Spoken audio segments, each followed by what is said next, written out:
Shalom Bapak Ibu, saudara-saudaraku yang terkasih di dalam Tuhan Yesus Kristus.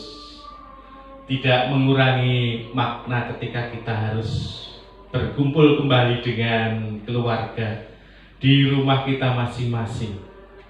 Saya berharap Bapak Ibu, anak-anak, saudara-saudaraku tetap dalam kondisi yang sehat.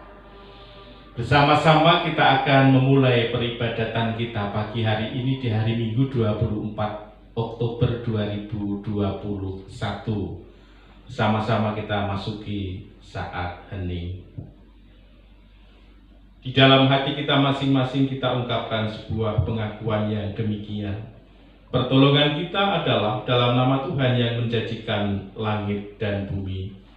Kasih karunia dan damai sejahtera dari Allah Bapa kita dan Tuhan Yesus Kristus menyertai saudara-saudara sekalian. Amin. Tuhan mencipta manusia sebagai makhluk yang sangat istimewa. Ia melengkapi manusia dengan akal budi dan rasa. Namun kita juga merupakan makhluk yang rapuh. Kita mudah terluka. Dalam kerapuhan itu kita memerlukan pertolongan Tuhan. Di dalam keyakinan kepadanya, kita dapat berharap untuk memperoleh ketenangan batin. Tuhanlah kekuatan kita. Hanya daripadanya lah kita memperoleh keselamatan. Kita masuk rumahnya. PKJ 13, 1 dan 2.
Bapak Ibu, saudara-saudaraku yang terkasih di dalam Tuhan, kita bersama-sama bersatu di dalam doa.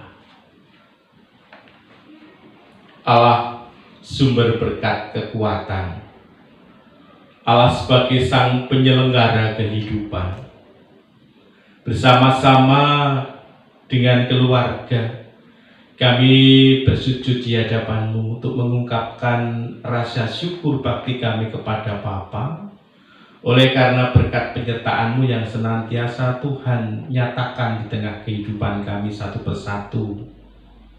Ungkapan syukur pada hari Sabat pemberian-Mu ini kami kemas di dalam peribadatan meskipun kami tidak saling bertatap muka. Engkau hadir menyejukkan hati kami ketika kami mendengar teguran sapaan firman-Mu pagi hari ini. Hamba-Mu yang Tuhan percayakan untuk menyemai benih firman Tuhan, kiranya Engkau berkenan memberkati. Di dalam dan oleh karena Tuhan Yesus Kristus kami berdoa dan mengucap syukur. Amin. Ibu, Bapak, saudara-saudaraku yang terkasih di dalam Tuhan, kita akan sejenak merenungkan firman Tuhan yang pagi hari ini saya ambil dari Injil Markus pasal yang ke-10 ayat yang ke-46 sampai dengan ayat yang ke-52. Ada 6 ayat yang akan kita perhatikan bersama-sama dengan sebuah perikop yang berjudul Yesus menyembuhkan Bartimeus. Lalu tibalah Yesus dan murid-muridnya di Yeriko, dan ketika Yesus keluar dari Yeriko bersama-sama dengan murid-muridnya dan orang banyak yang berbondong-bondong, ada seorang pengemis yang buta bernama Bartimeus, anak Timeus, duduk di pinggir jalan. Ketika didengarnya bahwa itu adalah Yesus orang Nazaret, mulailah ia berseru, "Yesus anak Daud, kasihanilah aku." Banyak orang yang menegurnya supaya ia diam. Namun semakin keras ia berseru, "Anak Daud, kasihanilah aku." Lalu Yesus berhenti dan berkata, "Panggillah dia." Mereka memanggil orang buta itu dan berkata kepadanya, "Kuatkan hatimu, berdirilah, ia memanggil engkau." Lalu ia menanggalkan jubahnya, ia segera berdiri dan pergi mendapatkan Yesus. Tanya Yesus kepadanya, "Apa yang kau kehendaki supaya aku berbuat bagimu?" Jawab orang buta itu, "Rabuni, supaya aku dapat melihat." Lalu kata Yesus kepadanya, "Pergilah, imanmu telah menyelamatkan engkau." Pada saat itu juga melihatlah ia. Lalu ia mengikuti Yesus dalam perjalanannya. Yang berbahagia ialah setiap mereka yang mendengarkan firman Allah dan yang memeliharanya. Haleluya. Shalom Bapak Ibu dan saudara-saudaraku yang terkasih di dalam Tuhan Yesus Kristus. Sekali lagi saya mengulangi, tidak mengurangi rasa khidmat kita ketika kita saat ini datang kepadanya dalam peribadatan secara online. Mudah-mudahan minggu yang akan datang kita sudah bisa bertatap muka kembali. Ibu, bapak, saudara-saudaraku yang terkasih, dari bacaan ini kita akan sejenak untuk mendengar apa yang Tuhan inginkan dengan sebuah perenungan "Aku pasti sembuh". Ibu, bapak, saudara-saudara yang terkasih, saya pernah bercakap-cakap dengan seorang dokter yang buka praktek di rumah. Kebetulan dokter tersebut adalah Kristiani, sangat dekat dengan saya. Saya mencoba untuk melontarkan beberapa pertanyaan ketika Pak dokter ini membuka praktek di rumah sendiri. "Dok, selama ini bagaimana dengan tindakan-tindakan yang dilakukan oleh dokter terhadap pasien yang memang sengaja datang ke dokter di tempat ini?" Dokter ini bilang, "Kalau saya praktek dan kalau saya mendiagnosa pasien, itu sebenarnya proses penyembuhannya akan cepat dengan catatan kalau pasien ini jujur. Namun yang saya hadapi kadang-kadang pasien ini tidak jujur. Contoh, ketika saya tanya, 'Apakah punya kebiasaan merokok?' Pasien ini mengatakan, 'Tidak, Dok.' 'Apakah kamu mempunyai kebiasaan untuk minum minuman keras?' 'Oh, tidak, Dok.' Tujuan daripada dokter ini ingin mengetahui kebiasaan yang lalu yang dilakukan. Walaupun si pasien ternyata juga perokok berat, tetapi tidak mau jujur. Dan ini yang justru kemudian kata dokter akan memperlambat proses penyembuhan. Karena si pasien ini tidak berdamai terlebih dahulu dengan dirinya sendiri. Nah, Ibu, bapak, dan saudara-saudaraku yang terkasih, ternyata kejujuran itu sangat diperlukan untuk pasien yang memang segera mendapatkan pertolongan dari dokter. Saya yakin ketika pasien ini datang ke dokter, harapannya adalah segera ia mengakhiri rasa sakit atau penderitaannya itu dan tidak berlarut-larut. Tetapi sekali lagi itu juga sangat tergantung pada setiap kejujuran pasien itu sendiri. Ibu bapak, saudara-saudaraku yang terkasih di dalam Tuhan, dari sebuah perenungan ternyata hal yang sama berlaku dalam kehidupan kita. Ketika kita merasakan luka batin, luka yang tidak kasat mata, luka yang tidak bisa dilihat oleh siapapun, itu proses penyembuhannya pun akan lambat ketika mereka tidak serta-merta mengakui kelemahannya dengan kerendahan hati. Dan luka batin itu bisa diakibatkan karena sikap dirinya sendiri atau orang lain, dalam hal ini sosial, kontak sosial, yang mungkin menyebabkan luka batin itu. Dan kalau tidak segera mendapatkan pertolongan, tentu ini akan menjadi sebuah beban di dalam kehidupannya.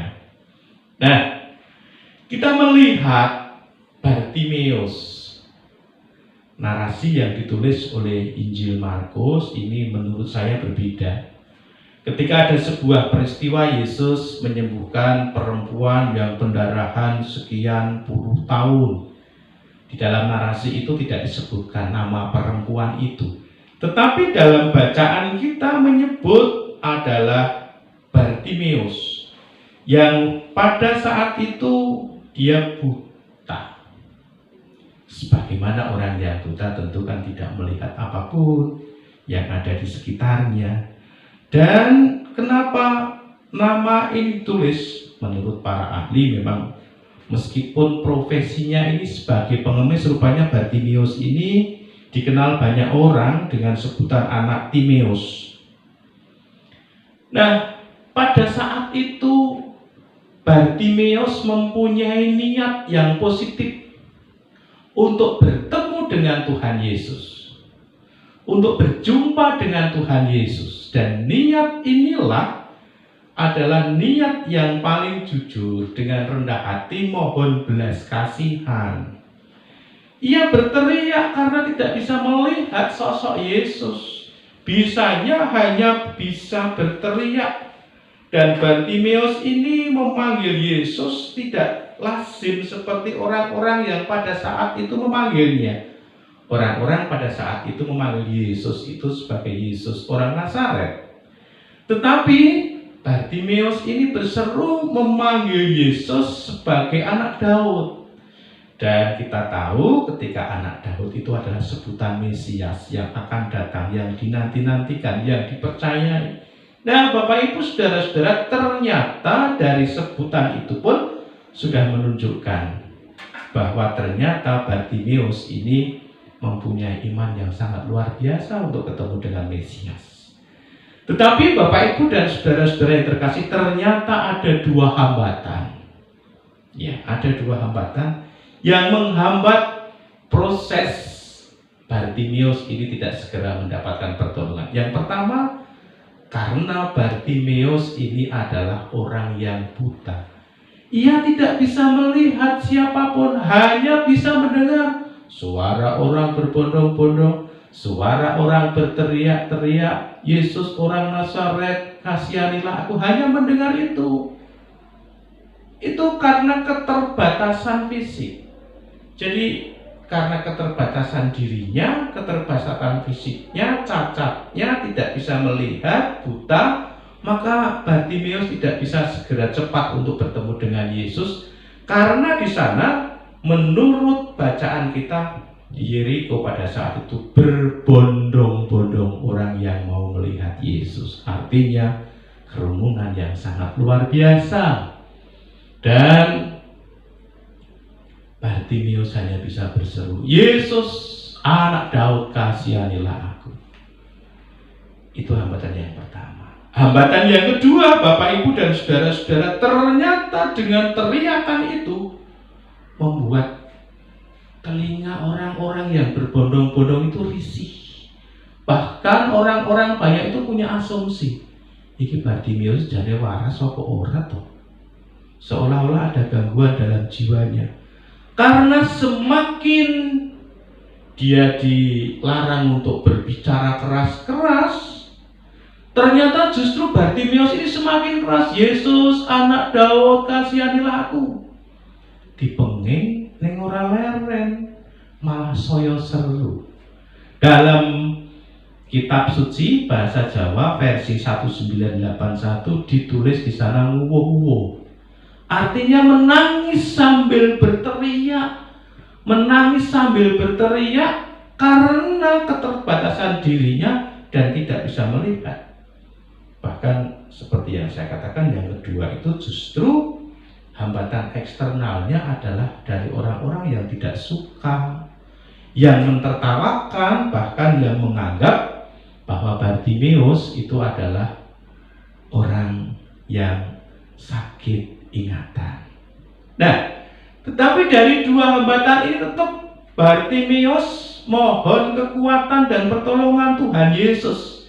Yang pada saat itu Tuhan Yesus mendengar, apa sih suara ini? Siapa yang bersuara? Karena memang tidak terlihat dengan jelas karena banyaknya orang yang hadir berbondong-bondong saat itu. Siapa sebenarnya? Yesus kemudian mendengar teriakan itu dan menyuruh beberapa murid, coba cari suara itu asalnya dari mana, dan tolong ajak kemari supaya teriakan itu tidak terdengar dan apa yang ia inginkan. Nah, ternyata para murid yang diminta untuk mencari suara Bartimius datang menemui Bartimius. Saat itu juga Bartimius menanggalkan jubahnya. Para murid mengatakan, ayo berdiri, apa yang hendak Anda katakan terhadap Yesus anak Daud? Konon menurut para ahli, ketika Bartimius ini melepas jubahnya, itu adalah simbol kerendahan hati seorang yang datang untuk meminta belas kasihan. Di samping itu adalah untuk memberikan rasa hormat kepada orang yang dimintai penyembuhan itu atau kepada Yesus anak Daud. Nah, Ibu bapak dan saudara-saudara yang terkasih, dari peristiwa ini kita bisa melihat sikap hati Bartimius, bahwa Bartimius ini dengan sukacita, dengan rendah hati sadar bahwa dirinya itu tidak sempurna, dan itu diakui dalam kedua hal itu. Ketidaksempurnaannya itu karena cacat, tidak bisa melihat, dan halangan dari kerumunan orang banyak. Tetapi kemauan si Bartimius sangat luar biasa, sehingga Yesus mengatakan kepada Bartimius, apa yang kamu inginkan? Apa jawab Bartimius? Rabuni. Di ayat yang ke-51, jawab orang buta itu, Rabuni, supaya aku dapat melihat. Lalu kata Yesus kepadanya di ayat yang ke-52, pergilah, imanmu telah menyelamatkan engkau. Pada saat itu juga melihatlah ia, lalu mengikut Yesus dalam perjalanannya. Ibu bapak yang terkasih, kita bisa membayangkan bagaimana ya luapan sukacita yang ada di dalam hati Bartimius, yang semula tidak bisa melihat siapa itu temannya, ganteng atau cantik. Ketika ada duit di dalam dompetnya, berapa jumlahnya tidak tahu. Sekarang sudah tahu, dan betapa bahagianya bisa menikmati keindahan alam ciptaan Tuhan. Dulu ketika saya membayangkan, sake yo Bartimius nek koncone do wisata, do piknik, nek do selfie terus yo piye Bartimius yo ra iso selfie. Tetapi itu yang kemudian menjadi kekuatan dan kebanggaan Bartimius. Dengan segala keterbatasannya, dengan segala kejujurannya, ternyata mengalami kelegaan. Tidak ada beban lagi di dalam kehidupannya. Firman Tuhan pagi hari ini mengatakan kepada kita, aku pasti sembuh. Maukah kita seperti Bartimeus, bukan dari kacamata tentang cacat fisiknya buta, tetapi dari kerendahan hati dan kemauannya. Meskipun dia cacat, meskipun dia tidak bisa menikmati keindahan alam, tetapi cacat itu tidak menjadi halangan untuk mempunyai semangat untuk sembuh. Meskipun banyak rintangan, meskipun banyak halangan, itu yang perlu kita pelajari dari sikap Bartimeus. Ketika Bartimeus melihat dengan mata rohani bahwa kuat kuasa Mesias itu bisa menyembuhkannya, dibarengi dengan usaha pambudidoyo untuk ketemu dengan Tuhan Yesus. Ibu bapak, saudara-saudara yang terkasih, luka batin kalau disimpan itu menjadi racun bagi diri kita sendiri, menjadi beban seumur hidup kalau itu kita tidak jujur untuk mengatakannya. Dan ketika kita tidak jujur untuk mengatakannya, seperti diagnosa dokter di awal, ya lama sekali sembuhnya, bahkan tetap akan menjadi beban di dalam kehidupannya, di dalam berelasi dengan saudara-saudaranya. Ada di antara kita, di tengah keluarga kita ini yang masih menyimpan luka batin. Maukah engkau sembuh? Kalau Bartimeus katakan, aku pasti sembuh. Maukah luka batin itu terobati? Kuncinya adalah kejujuran hati kita untuk bisa membuka, mengatakan yang sebenarnya kepada Tuhan melalui anggota keluarga kita. Niscaya Tuhan pun akan hadir seperti Yesus menyembuhkan Bartimeus. Kuat kuasa Tuhan Yesus tidak bisa dihalangi oleh kerumunan manusia yang berbondong-bondong. Mukjizat Yesus tetap dinyatakan kepada setiap orang yang mempunyai kerinduan untuk sembuh. Tuhan Yesus memberkati. Amin. Mari kita satukan hati kita di dalam doa.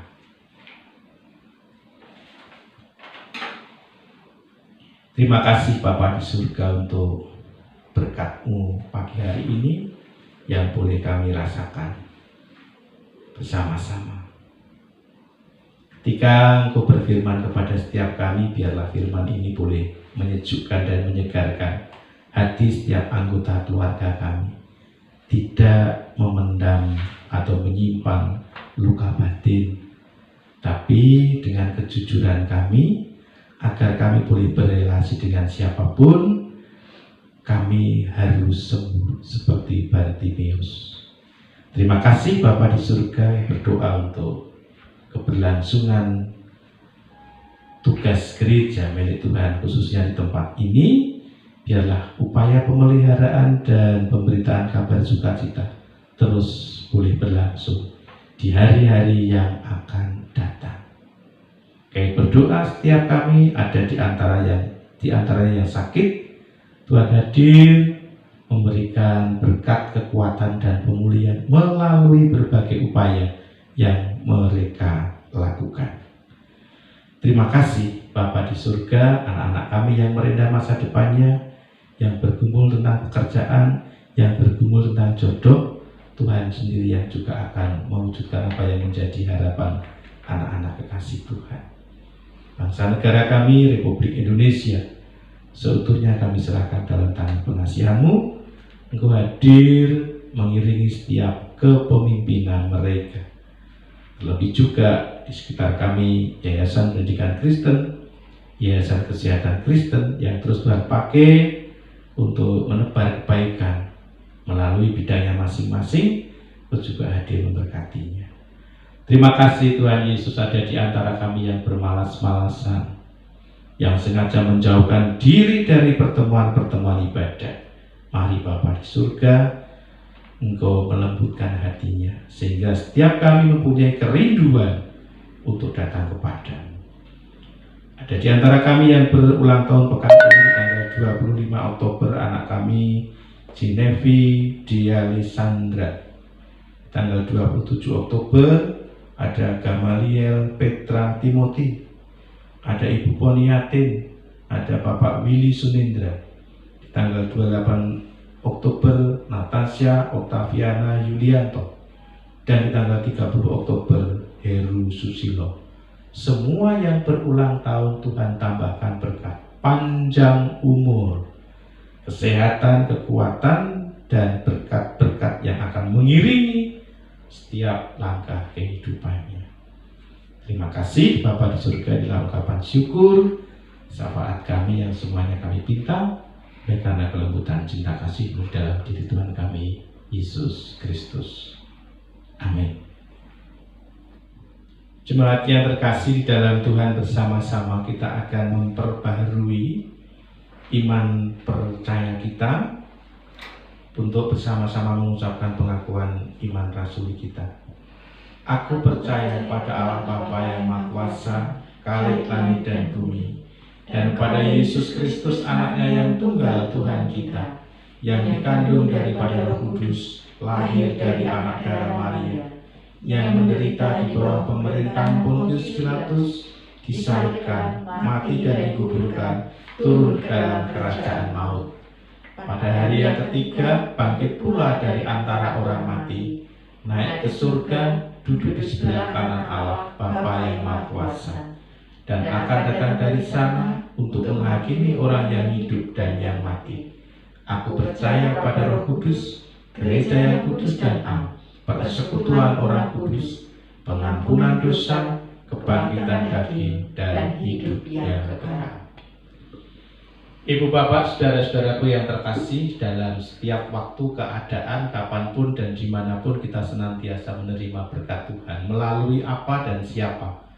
Oleh karena itu, pada kesempatan ini kita diberi waktu untuk mengungkapkan rasa syukur kita melalui bentuk persembahan yang akan kita dasari di dalam Amsal pasal 3 ayat yang ke-9 dan ayat yang ke-10. Muliakanlah Tuhan dengan hartamu dan dengan segala hasil pertama dari segala penghasilanmu, maka lumbung-lumbungmu akan diisi penuh sampai melimpah-limpah, dan bejana pemerahanmu akan meluap dengan air buah anggurnya. Ibu bapak, saudara-saudaraku, persembahan yang sudah kita persiapkan nanti akan dihimpun oleh majelis kelompok untuk selanjutnya akan kita serahkan kepada gereja. Kita barengi dengan PKJ 146, bahwa persembahanmu.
Bawa persembahanmu, tanda sukacita.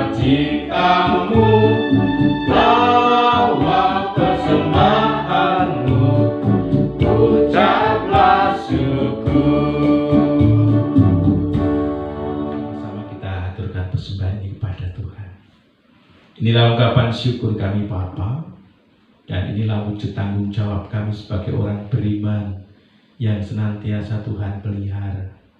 Kami mohonkan berkat, biarlah apa yang sudah kami persembahkan ini Tuhan berkenan menyucikannya, memberkatinya, bermanfaat untuk pekerjaan Tuhan. Tuhan tambahkan hikmat kepada majelis gereja yang mengelola persembahan ini dan juga persembahan-persembahan yang lain yang sudah kami haturkan kepada Tuhan. Selanjutnya ajari kami untuk mempersembahkan seluruh hidup kami sebagai ibadah kami yang sejati. Izinkan bersama-sama kami tidak berdoa seperti yang Tuhan Yesus ajarkan kala itu yang demikian.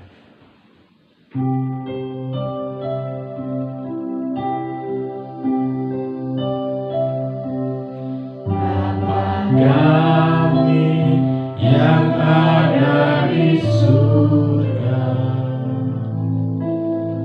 dikuduskanlah nama-Mu, datanglah kerajaan-Mu, jadilah kehendak-Mu di bumi seperti di surga.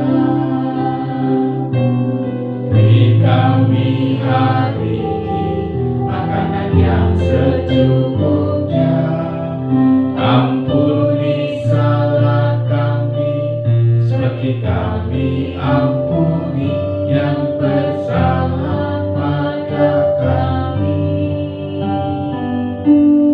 Jangan bawa kami dalam pencobaan, melainkan lepaskan kami dari yang jahat.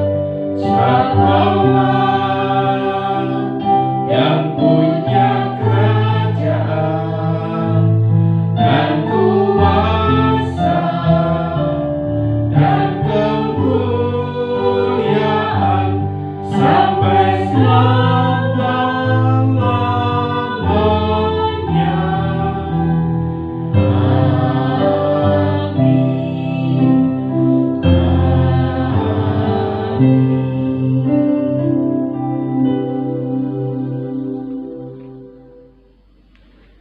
Jemaat yang terkasih dalam Tuhan, bersama-sama kita akan menerima pengutusan dan berkat dari Tuhan.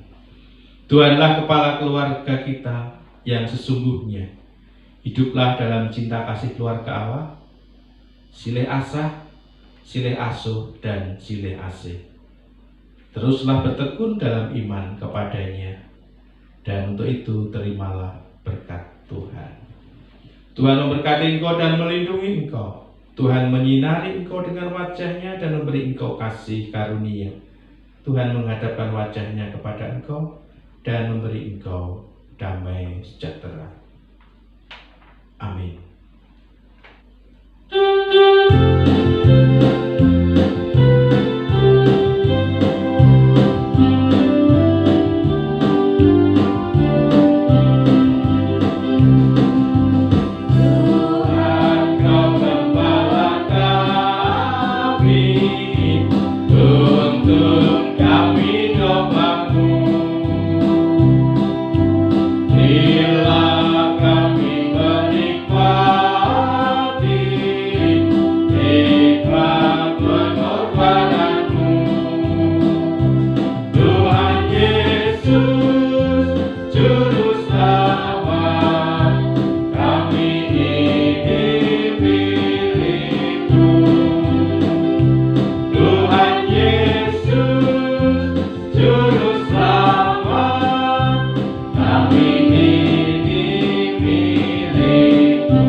Saudara-saudaraku yang terkasih, demikian ibadah kita di hari Sabat pemberiannya. Tetap sehat dan semangat. Tuhan Yesus memberkati.